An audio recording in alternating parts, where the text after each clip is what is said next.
Class 3, welcome to your English class. Today we are going to start chapter My Early Home written by Anna.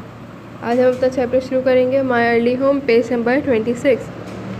The first place that I can well remember was a large pleasant meadow with a pond of clear water in it. ये story किसने लिखी है? एक writer ने जो है horse बन के अपनी स्टोरी लिखी है. क्या कह रहा है हॉर्स? ये जो मैं पहली पे मुझे जगह याद है वो क्या थी, एक बड़ा अच्छा सा मेडो था, एक पॉन्ड था उसके साथ और उसमें बहुत साफ पानी था. Some shady trees leaned over it, और साथ में जो है उसके कुछ छाँव वाले दरख्त थे. And rushes and water lilies grew at the deep end, और उसके डीप एंड पे थे रशेस और वाटर लिलीज उगे हुए थे. Over the hedge on one side we look into a plot field and on the other we looked over a gate at our master house. एक जगह जो है हमें क्या नज़र आती थी, खेत नज़र आती थी, और दूसरी जगह हमें अपने मास्टर का घर का gate. With stood by the road side, जो रोड साइड की तरफ फेस था उसका. At the top of the meadow was a grove of 5 trees. Meadow के पास क्या था? ग्रोव ऑफ 5 ट्रीज था, फिर trees. And at the bottom a running brook overhung by a steep bank, और साथ में जो है पानी जो वहाँ से जा रहा होता था. While I was young, I lived upon my mother's milk, as I could not eat grass. जब मैं छोटा था तो मैं सिर्फ दूध पीता था क्योंकि मैं घास नहीं खा सकता था. In the daytime, I ran by her side, and at night, I lay down close beside her. दिन में मैं अपनी अम्मी के साथ भागता रहता था और रात में उनके साथ सो जाता था या उनके साथ लेट जाता था. When it was hot, we used to stand by a pond in the shade of trees. And when it was cold, we had a nice warm shed near the grove. जब गर्मी होती थी तो हम लोग pond के पास जाके खड़े हो जाते थे शेड में, और जब सर्दी होती थी तो हमारे पास शेड अच्छा गर्म था, हम लोग वहाँ चले जाते थे. As soon as I was old enough to eat grass, my mother used to go out to work in the daytime and come back in the evening. जब मैं इतना बड़ा हो गया कि मैं घास खा सकता हूँ, खुद खाना खा सकता हूँ, तो मेरी मदर जो है सुबह काम के लिए जाती थी और शाम में आती थी. There were 6 young colts in the meadow beside me.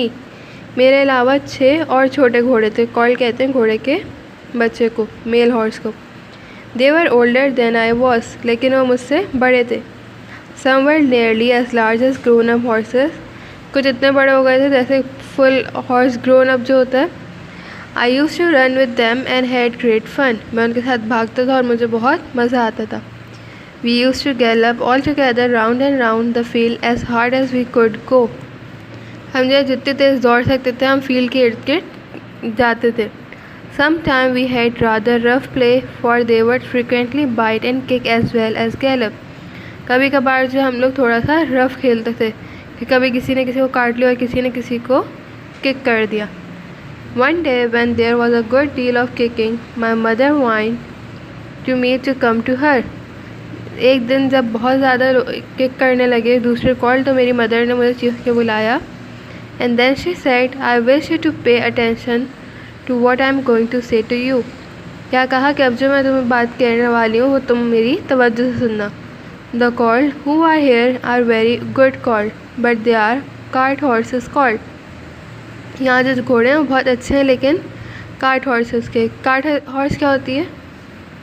घोड़ा गाड़ी. ये वो वाले घोड़े. And of course they have not learn manners, और इसलिए उनके पास मैनर्स नहीं है. You have been well bred and well born. तुम जो हो बहुत अच्छी नस्ल के और अच्छी जगह पैदा हुए. Your father has a great name in this part, and your grandfather won the cup 2 years at the Newmarket races. तुम्हारे फादर जो है उनका स्पोर्ट्स में बहुत अच्छा नाम है, और तुम्हारे ग्रैंड फादर भी जो है ट्रॉफी जीत चुके हैं, रेसेस जीत चुके. Your grandmother had the sweetest temper of any horses. तुम्हारी ग्रैंड मदर का भी टेम्पर बहुत अच्छा था. And I think you have never seen me kick or bite. और मेरा ख्याल है कि तुमने मुझे कभी भी ना किक करते देखा ना बाइट करते. I hope you will grow up gentle and good and never learn bad veg.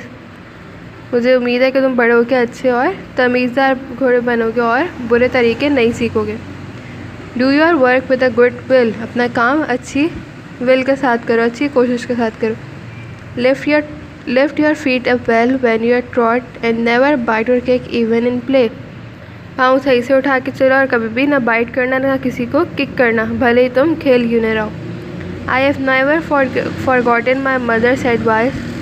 मैं अपनी अम्मी की एडवाइस आज तक नहीं भूला. I knew she was a wise old horse and our master thought a great deal of her. क्योंकि मुझे पता है मेरी अम्मी जो एक वाइस और अच्छी वो घोड़ा थी.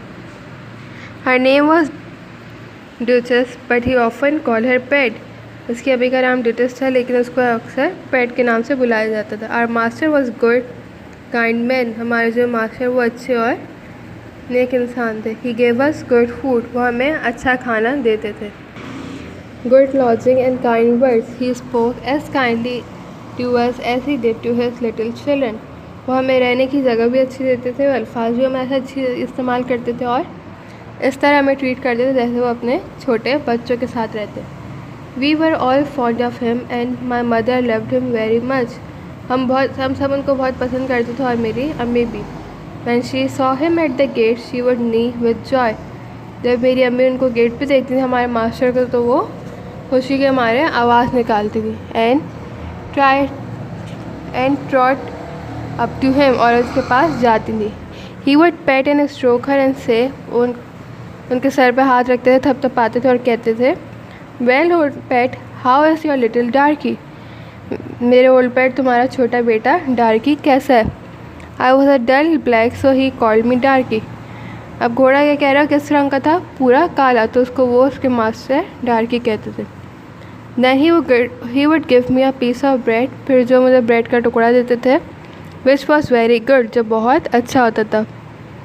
And sometimes he brought a carrot for my mother. और अम्मी के लिए कभी कभार गाजर लाते थे. All the horses would come to him but I think we were his favourite. सारे घोड़े उनके पास आते थे लेकिन मेरे हाल हम उनके फेवरेट थे. My mother always took him to the town on a market day in a light gig. मेरी मदर जब मास्टर का हर वक्त टाउन लेके जाती थी हल्का चलाते हुए.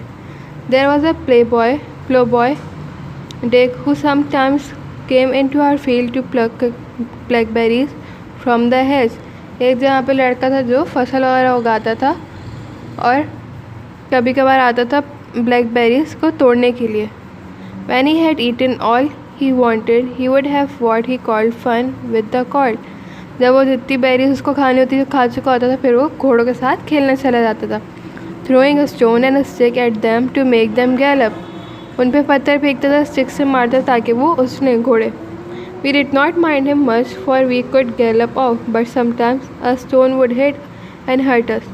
हमें उसका मारना खेलना बुरा नहीं लगता था क्योंकि हमें भी उछलना पसंद था, लेकिन कभी कभार जो पत्थर बहुत ज़ोर से लगता था और हमें तकलीफ़ होती थी. One day he was at his game and did not know that master was in the next field. एक दिन वो खेल रहा था, उसको पता नहीं था कि मास्टर दूसरी खेत में खड़े. But he was there watching what was going on. लेकिन मास्टर वहाँ खड़े थे और उसको देख रहे थे वो क्या कर रहा है. Over the hedge he jumped in a step and catching Dicky by arm. वो हेज पे से कूदते हुए गए, उन्होंने डिक को आर्म से पकड़ा. He give him such a box on the air as made him roar with pain and surprise. और उसके कान पे बहुत ज़ोर से मारा कि वो चीख पड़ा. As soon as we saw the master, we trotted up nearer to see what went on. जैसे ही हमने देखा कि मास्टर और वो डिक खड़े हुए तो हम फ़ौरन उनके पास चले गए कि क्या हो रहा है. Bad boy, he said, bad boy to chase the colt. उन्होंने क्या कहा मास्टर ने, बैड बॉय, ताकि कॉल्ट वहाँ से दूर हो जाए. This is not the first time nor the second, but it shall be last. There, take your money, go home. I shall not want you on my farm again. और क्या कहने लगे उसके मास्टर डिक से कि ना पहली दफ़ा हो रहा है ना दूसरी दफ़ा, लेकिन यकीनन आखिरी दफ़ा ये लो पैसे लो और अपने घर चले जाओ और मेरे फार्म में आइंदा नहीं आना. So we never saw Dick any more. तो उसके बाद हमने डिक को कभी भी नहीं देखा. Old Daniel the man who looked after the horses was just as gentle as her master. एक बूढ़ा आदमी डैनियल जो घोड़े की देखभाल करता तो वो भी बहुत जेंटल था, उसका भी तरीका अच्छा था, प्यार से रखता था घोड़ों को. So we were well off. इनके मास्टर की तरह था तो ये लोग उसके साथ भी सही रहते थे. Okay, your homework is to do the word meaning of this chapter from page number 26. Do the word meaning first 8 words: box, brook, call, gallop, gig, lodging, meadow, and plow. Then after that you have to select any 10 words for the sentences from this chapter. Make the sentences. After that, your homework further is to do the question answer from page number 29. What did Black Beauty live on before he could eat grass? What happened once Black Beauty was old enough to eat grass? What advice did Black Beauty's mother give him? What job does the master do? What do we learn about Black Beauty's grandparents? You have to do only first 5 questions. मैं फूल हूँ इस चमन का, मुझे खुशबू बनना है।